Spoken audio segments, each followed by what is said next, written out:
গহীন জঙ্গলে শেষ দুপুরে ঝিলমিল রোদের আলোয় দেখা মিলল বাংলার হারিয়ে যাওয়া অতিথি পাখি, যা বর্তমানে বিলুপ্তির পথে। কিন্তু ভয়ও লাগতেছে একটু। যুগ যুগ ধরে বাংলার হারিয়ে যাওয়ার বাস্তব চিত্র তুলে ধরবো আজ। দর্শক, আজকে আমাদের অভিযান হলো জাহাঙ্গীরনগর বিশ্ববিদ্যালয়ের বন জঙ্গলে। কি প্রচুর পরিমাণ অতিথি পাখি আছে। তো আমরা আজকে এই জঙ্গলে খুঁজবো কি কি অতিথি পাখি আছে। আর আমাদের টিমের দেখেন দুইজন অলরেডি সামনে চলে গেছে। বর্তমানে বিলুপ্তর পথে এই পাখিগুলা সচরাচর এখন আর চোখে দেখা যায় না। ছোটবেলায় অনেক দেখতাম গ্রামের বন জঙ্গলে। ঘাউক পাখি সাধারণত গ্রাম বাংলার পুকুর, ডোবা, নালা এবং জলাভূমির কচুরিপানায় লুকিয়ে থাকতে পছন্দ করে। এরা খুব রাজুক প্রকৃতির হয়ে থাকে। এবার দেখা পেলাম আমরা হরিয়াল ঘুঘু, যা গ্রাম বাংলার লোক সংস্কৃতি ও সাহিত্য গভীর স্থান দখল করে আছে। বর্তমানে এ ধরনের পাখি খুব কমই চোখে পড়ে, যার নাম হলদিয়া পাখি। বাংলাদেশ, ভারত, শ্রীলঙ্কা সহ ক্রান্তীয় অঞ্চলে এরা স্বাচ্ছন্দ্যে বাস করে। অ্যাকচুয়ালি আমরা আসলে এই দুপুরবেলা এখানে আসছি লাঞ্চ করতে।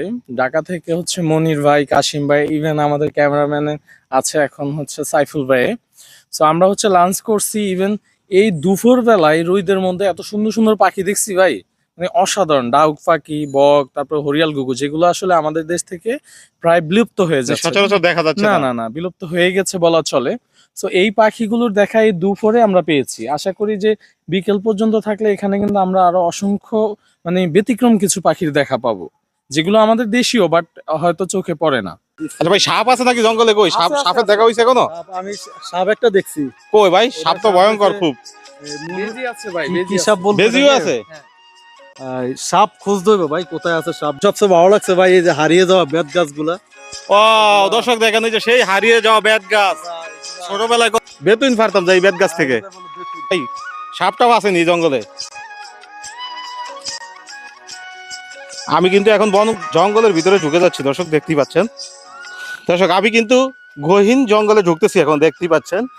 ওয়াও, কিন্তু ভয়ও লাগতেছে একটু, যদি আসলে কিছুতে আক্রমণ করে, এই জন্য ভয়ও আছে মনের ভিতরে। আর এখানে সরাসরি নিয়ে আসলাম আপনাদেরকে দেখানোর জন্য এই যে বেত গাছগুলা। বিশেষ করে এই গাছগুলো এখন দেখা যাচ্ছে না।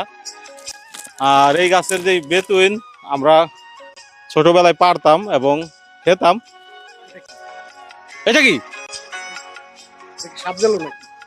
তা তো ভালোভাবে দেখি নাই। তো অবশ্যই যাদের এলাকায় এরকম গাছ এখনো আছে কমেন্ট করে জানাবেন। তো পিছনে আমার ক্যামেরাম্যান আছে। ভাই ভয় লাগে না আপনার? আমার তো ভয় লাগে। এই যে জঙ্গলে যে ঢুকলাম, এই জন্য আগাচ্ছেন না আপনি। এই যে পাখির বাসা, বেত গাছের ভিতরে পাখির বাসা। এখানে অনেক পাখির বাসা আছে ভাই, একটা না অনেকগুলো আছে ভাই সম্ভব হলে দেখতাম যে বাচ্চা আছে কিনা এই বাসায়। ডিস্টার্ব করা ঠিক হবে না। শেষ বিকালে যখন আমরা ক্লান্ত, তখন এই প্রথম দেখা মিলল জল ময়ূরের, যেটা আমি সর্বপ্রথম দেখলাম। জল ময়ূর বাংলাদেশ, ভারত, নেপাল এবং দক্ষিণ পূর্ব এশিয়ার দুর্লভ আবাসিক পাখি। এদের লেজ ময়ূরের মতো অনেক লম্বা এবং আকর্ষণীয় হয়।